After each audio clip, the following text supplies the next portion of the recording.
कहानी का शीर्षक है भूतिया हवेली की अनसुलझी पहेली। सन 1920 की बात है जब एक गांव के किनारे एक पुरानी हवेली हुआ करती थी।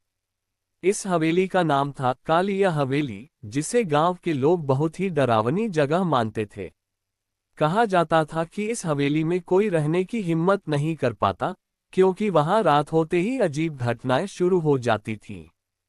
गांव के बुजुर्गों का कहना था कि हवेली में कोई पुराना सांप था जो अब भी जीवित था। इस हवेली का निर्माण एक जमींदार राजा विक्रम सिंह ने किया था। विक्रम सिंह एक बहुत ही कठोर और निर्दयी शासक थे। उन्होंने अपनी पत्नी रत्ना देवी के साथ इस हवेली में रहना शुरू किया। लेकिन कुछ समय बाद रत्ना देवी अचानक गायब हो गईं और उनके बारे में किसी को कोई जानकारी नहीं मिली। गांव में अफवाहें फैलने लगी कि राजा ने ही अपनी पत्नी को मारकर हवेली में दफना दिया है। लेकिन राजा ने इन सभी अफवाहों को झूठा कहकर नकार दिया। कुछ ही महीनों के बाद राजा विक्रम सिंह भी एक दिन हवेली में मृत पाए गए। उनका चेहरा खून से लथपथ था और आंखें फटी हुई थीं, मानो उन्होंने कुछ बहुत ही भयावह देखा हो। उनके मरने के बाद हवेली को बंद कर दिया गया। गांव वालों ने हवेली के पास जाना छोड़ दिया, क्योंकि वहां रात में डरावनी आवाजें सुनाई देने लगी थीं। कभी कभी हवेली की खिड़कियों से किसी स्त्री की चीखें सुनाई देती, तो कभी किसी के चलने की आवाजें आती। सालों बाद 1980 में एक युवा पत्रकार आर्यन मिश्रा ने इस हवेली की रहस्यमयी कहानियों की सच्चाई जानने का निश्चय किया। आर्यन को बचपन से ही ऐसी रहस्यमयी जगहों और कहानियों में रुचि थी। उसने ठान लिया कि वह इस भूतिया हवेली में एक रात बिताएगा और सच सामने लाएगा। आर्यन ने अपने कैमरे और टॉर्च के साथ हवेली में प्रवेश किया। हवेली की दीवारें अब जर्जर हो चुकी थीं, हर तरफ धूल और मकड़ी के जाले थे। हवेली में घुसते ही उसे एक अजीब सा सन्नाटा महसूस हुआ। हवेली के भीतर कदम रखते ही आर्यन को महसूस हुआ कि कोई उसकी हर हरकत को देख रहा है। जैसे ही वह मुख्य हॉल में पहुंचा, उसकी टॉर्च बंद हो गई। आर्यन ने उसे ठीक करने की कोशिश की, लेकिन तभी उसे एक ठंडी हवा का झोंका महसूस हुआ। उसके कानों में एक धीमी पर भयानक आवाज गूंजी, तुम यहाँ क्या कर रहे हो? आर्यन ने घबराकर चारों तरफ देखा, लेकिन कोई नहीं था। उसने हिम्मत दिखाते हुए अपने कैमरे को ऑन किया और रिकॉर्डिंग शुरू की। तभी अचानक उसे हवेली की ऊपरी मंजिल पर किसी के पैरों की आहट सुनाई दी।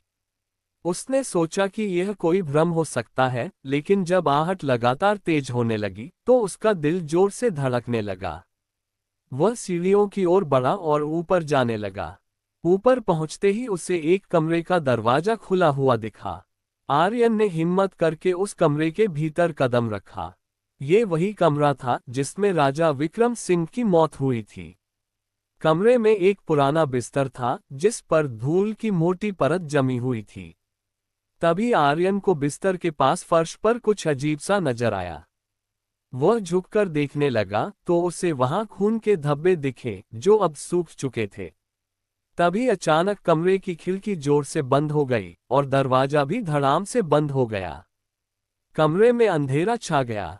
आर्यन का दम घुटने लगा। उसने दरवाजा खोलने की कोशिश की, लेकिन वह बंद हो चुका था। तभी उसे एक धीमी सिसकी सुनाई दी। उसने मुड़कर देखा तो बिस्तर पर एक सफेद साड़ी में लिपटी स्त्री बैठी थी। उसका चेहरा ढका हुआ था, लेकिन उसकी आंखें लाल थीं और उनमें अनकही पीड़ा झलक रही थी।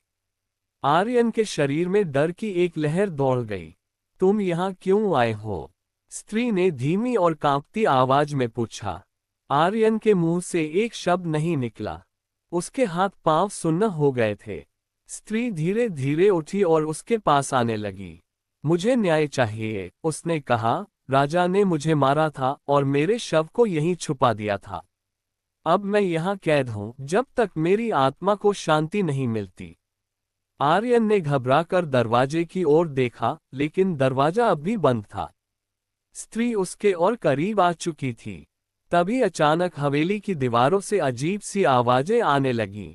जैसे ही स्त्री ने आर्यन के चेहरे को छूने की कोशिश की, दरवाजा खुल गया।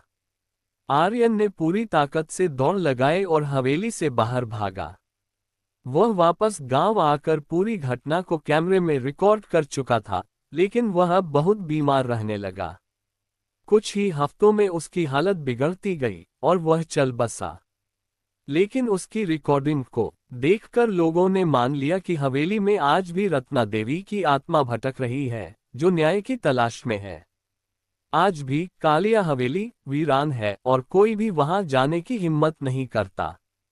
गांव वाले मानते हैं कि जो भी वहां गया वह कभी वापस नहीं आया या फिर उसकी हालत बहुत बुरी हो गई। लोग रात में उस हवेली के पास से गुजरने से भी डरते हैं। हवेली की खिड़कियों से अब भी कभी कभी किसी स्त्री की परछाई दिखती है और उसकी चीखें सुनाई देती हैं। Thanks for watching.